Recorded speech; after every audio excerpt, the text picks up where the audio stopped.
hopeful sign. An experimental Ebola vaccine moves closer to trials as some American travelers face possible airport screenings. App to fight fat. Kids struggling with weight loss learn to eat healthier using their smartphones. And a fashion legend passes. Oscar de la Renta, who dressed first ladies, socialites, and stars, dies at age 82. Those stories and more on EWTN News Nightly for Tuesday, October 21st, 2014.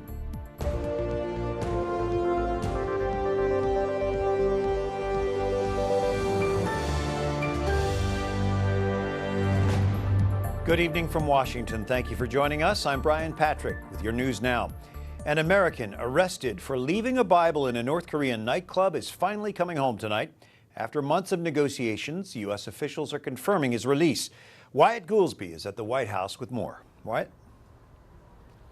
Brian, both the State Department and the White House have confirmed that an American government jet picked up 56-year-old Jeffrey Fowle today before flying him to Guam. It comes nearly 6 months after the 56-year-old was arrested in North Korea while on vacation. State officials say Fowle is one of 3 Americans they have been working to get released. The Swedish government has also helped in negotiations as the U.S. does not have formal diplomatic ties with North Korea. Today, White House Press Secretary Josh Earnest said North Korea made a positive decision to release Fowle. We certainly welcome the decision from the DPRK to release him. While this is a positive decision by the DPRK, we remain focused on the continued detention of Kenneth Bay and Matthew Miller. Fowle was arrested in May for leaving a Bible in North Korea. There are differing reports as to whether he left it in a nightclub or in his hotel room. Authorities there said at the time he was detained because he violated the law by acting, quote, contrary to the purpose of tourism. Independent religious activities are forbidden by North Korea's totalitarian regime because they are seen as potential threats to its authority. Earlier today, Marion Smith, the executive director of Victims of Communism Memorial Foundation, told EWTN News Nightly the North Korean authorities especially take a hard line on Christians proselytizing within its borders.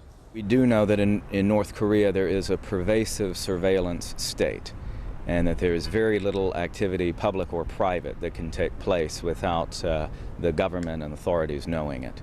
And so something as simple as leaving a Bible behind in your hotel room can cause you to be arrested, even if you're a U.S. citizen. The 3 Americans taken hostage entered North Korea separately. Last month, all 3 said they believed the only solution to their situation was for a U.S. representative to make a direct appeal. According to one U.S. special envoy, U.S. has been working to send a high-level representative to North Korea for negotiations, but the North Korean government has refused any U.S. envoy as recently as last month. Brian? Thank you. Wyatt Goolsbee at the White House tonight. Meanwhile, student leaders in Hong Kong demanding more political autonomy finally meet with the government leaders today, but the 2 sides didn't agree on very much. The students want public input in deciding on candidates for a 2017 election. Hong Kong's chief executive says their demands are impossible. Thousands of people watched the meeting on giant screens outside. Police and protesters have clashed in recent days. Nearly 300 people have been injured since these protests began 4 weeks ago.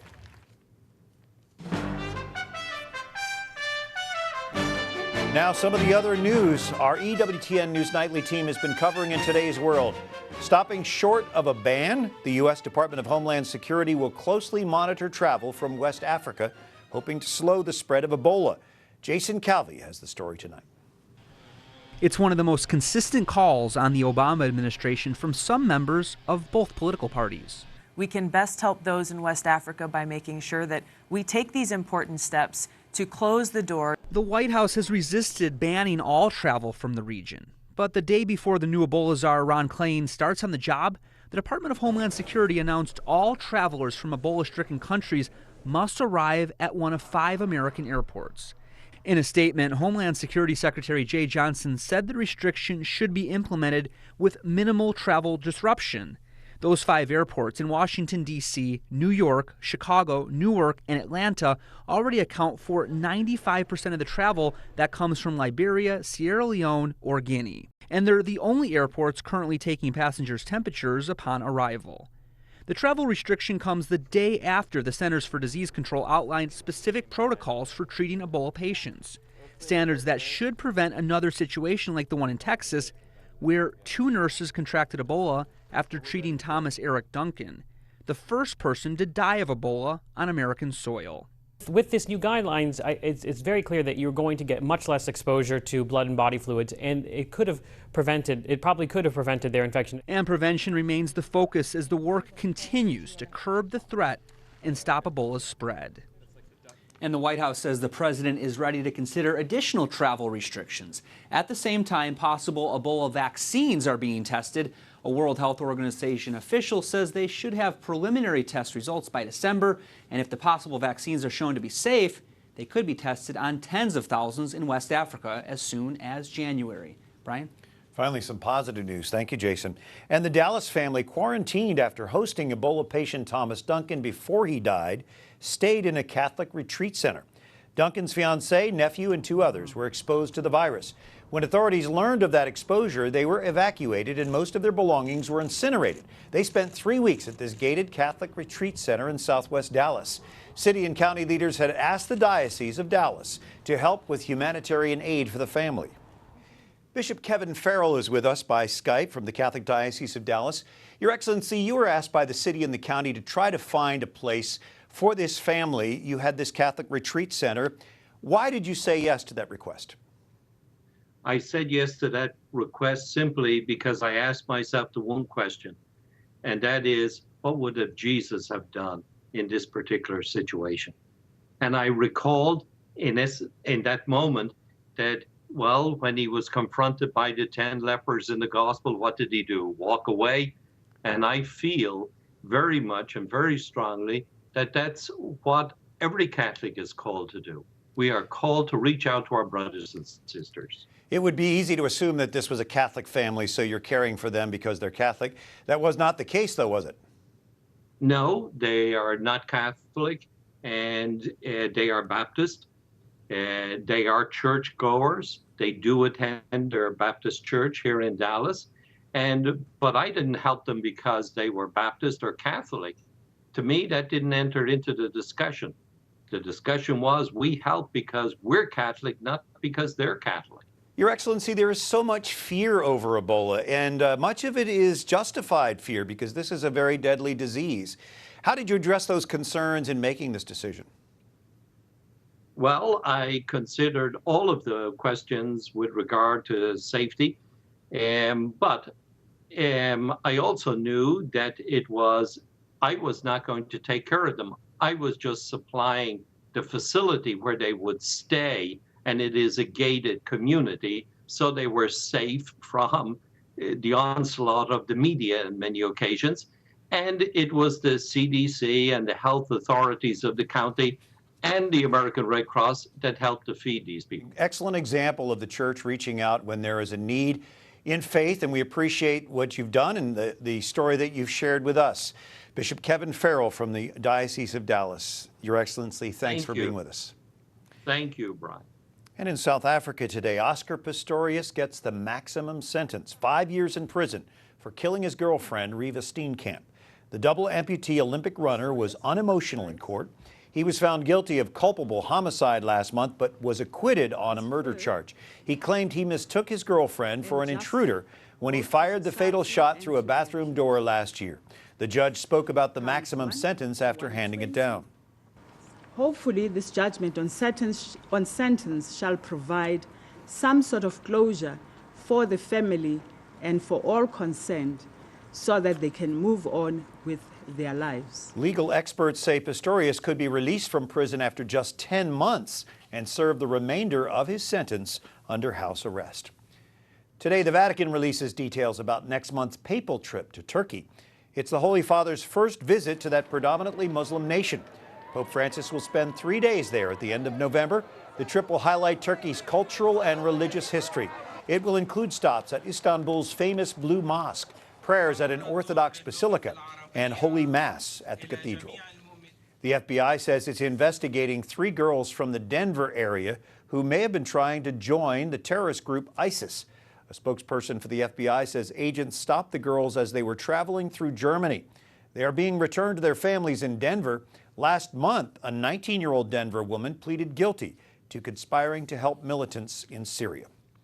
A member of Congress is reportedly getting a security detail because of an ISIS threat. The website Politico reports that Capitol Police are now assigned to watch Minnesota Representative Michelle Bachmann. She's been an outspoken critic of the Islamic terrorist group and allegedly received an online threat. Politico reports Bachmann's security detail will accompany her here in Washington and in her home district in Minnesota.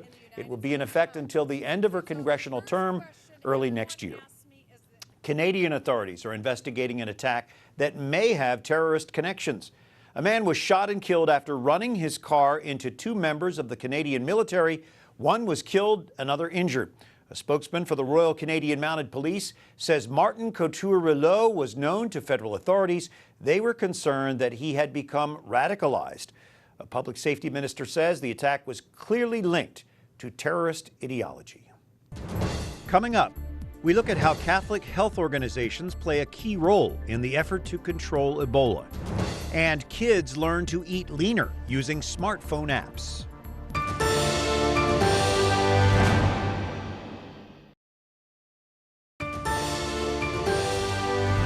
On Tuesday evening, October 21st, this is EWTN News Nightly. I'm Brian Patrick.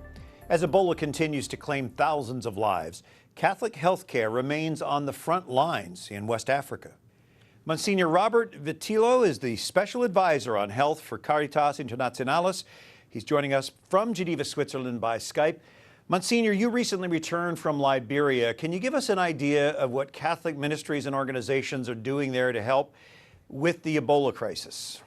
Well, first of all, the Catholic health facilities are trying to stay open. There are 17 Catholic health facilities in the country. 14 of them remain open, while many government facilities and other private facilities have closed because of the epidemic.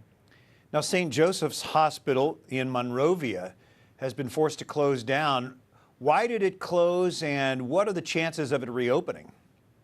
Well, it closed because some people with Ebola were admitted to the hospital before the staff was aware that they were sick, and also before the staff had the prevention means in terms of masks, gloves, and other preventive equipment.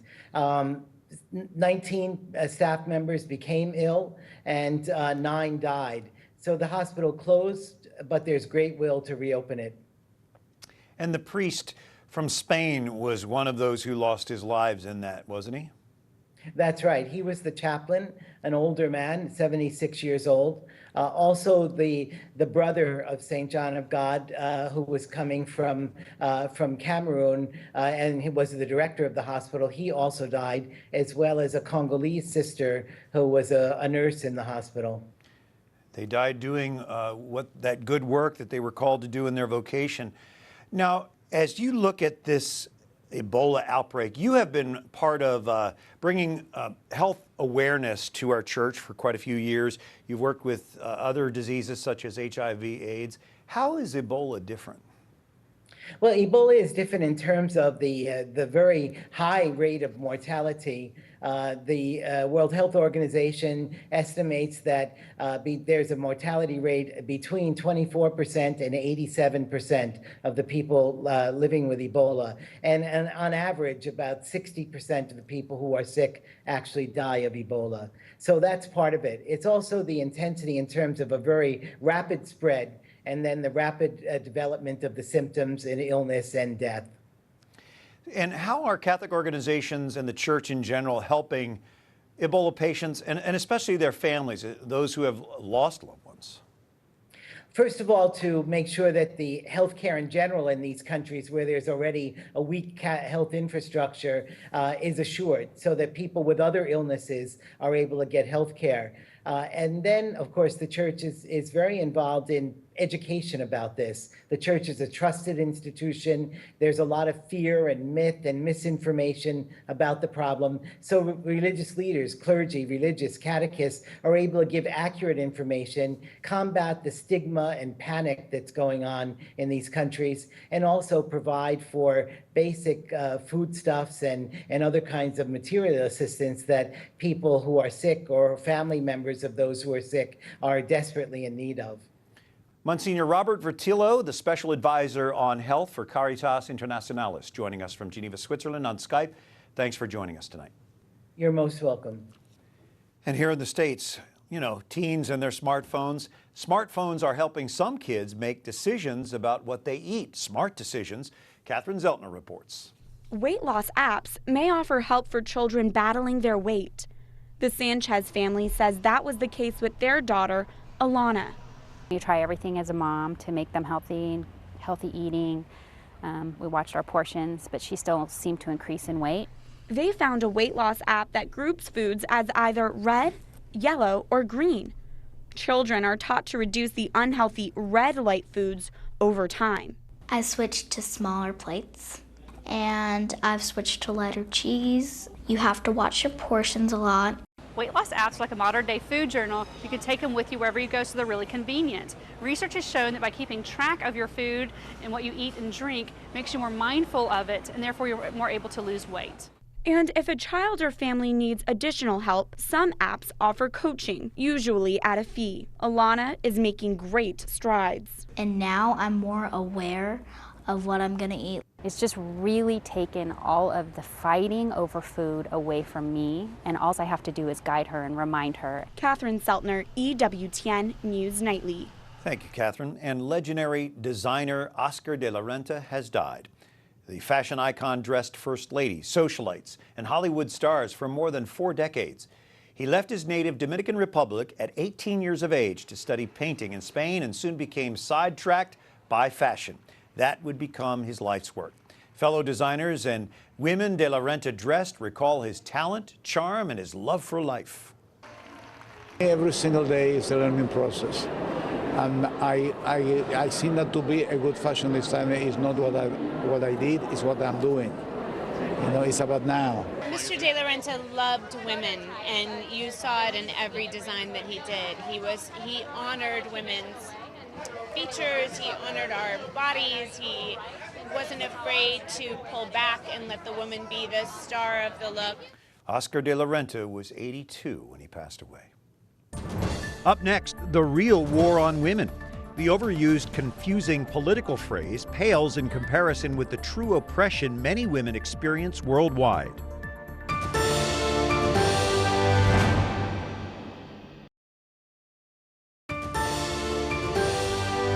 On Tuesday evening, thanks for being with us. And San Francisco's iconic Golden Gate Bridge may begin charging bicyclists and pedestrians a toll. The agency that manages the bridge is $33 million in debt. They say they need the income to stay solvent. A pedestrian toll of about 10 cents was collected from the 1930s to the 1970s.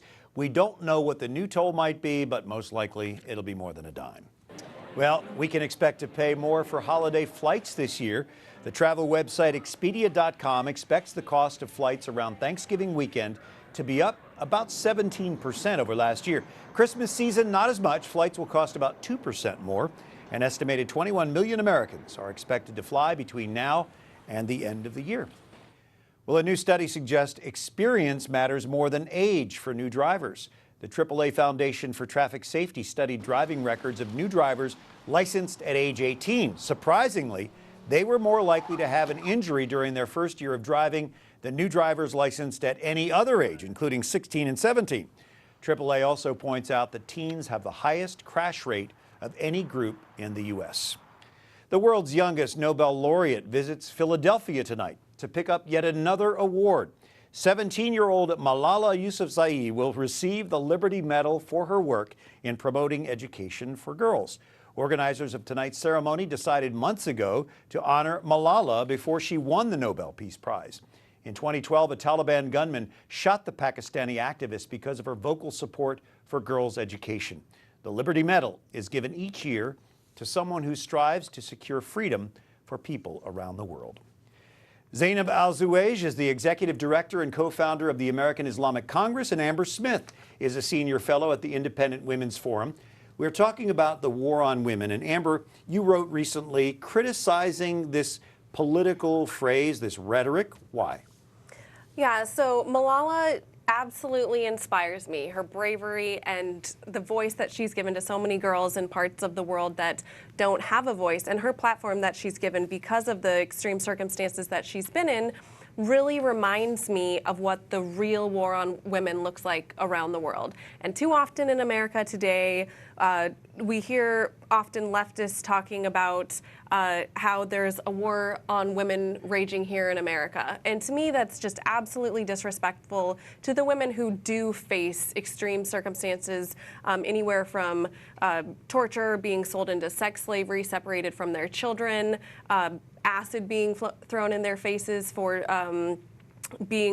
girls being taught an education. So all of those types of things that they are faced with on a daily basis around the world is what the real war on women looks like. And Zainab, especially in the Middle East, what does the war on women look like there? It is really extreme, and it depends on which country you are in. Right now, recently, we saw what's happening in Iraq and Syria, for example, with ISIS having Christian and Yazidi women being sold in the market to slavery, and on the other side, you have the extremist Muslim groups putting pressure on women to be covered from head to toe, to be not leaving the house without a permission of a father or a husband or any male in the family. Women being formed female genital mutilation on in many countries, and the list goes very long. Beating women in the street, women being stoned, and so on and so forth. These are all violence against women and against their rights. In light of that, how do you see this, what they call the war on women in America? How do you view that? The comparison is totally different. Here in America, women are protected by law. And we are, as women here in America, taking this for granted, are being protected by law. We have equality laws, we have economic prosperity, we have the right to say, we've been discriminated against. We've been, women been, for example, if she's sexually harassed in a workplace. But women in the Middle East, they do not have that right. They are not being able to gain their rights back. So women organization, myself with the American Islamic Congress, we did a lot of programs in the Middle East in many different countries, in about 14 different countries. And there are many other women organizations locally formed in there or internationally being implementing these programs in these countries. And they have a huge impact on many women's life. Starting as simple as education. I remember in 2003, 2004 in Iraq, we started an accelerated learning program for children. An 18-year-old woman joined the program. She said, please do not stop me from this, from getting. A few months later, she was reading, and she said, my eyes are open now, and I'm being able to. Amber, you flew with the American military in Afghanistan and Iraq, and you see what the Christians and Yazidis are going through. What is it like for women there right now? Well, right now, ISIS, or the Islamic State, or ISIL, all known as those three things, they're kidnapping Christian and Yazidi women who they consider to be infidels. They think they have no human rights, no worth, and they're kidnapping them, they're separating them from their families, and they are basically using them as slaves. Often they are raped, gang raped, tortured, children are separated from their mothers, and then recent reports are saying that they're being sold on the black market for around $10. Well, in light of this, perhaps people should reconsider using that line or phrase in political rhetoric. Absolutely. War on women. Amber Smith and Zainab Al-Zawaish, thank you both for being with us tonight. Thank you. And until tomorrow, we encourage you to like us on Facebook, follow us on Twitter, watch again anytime you like on EWTN's YouTube page. For all of us at EWTN News Nightly, I'm Brian Patrick. Thank you for watching tonight, and we leave you with pictures from the Vatican, where one of the Pope's Swiss guards, David Geiser, is also a chef. His new cookbook, Buon Appetito, features recipes for Pope John Paul II, Benedict XVI, and Pope Francis. Good night, and God bless you.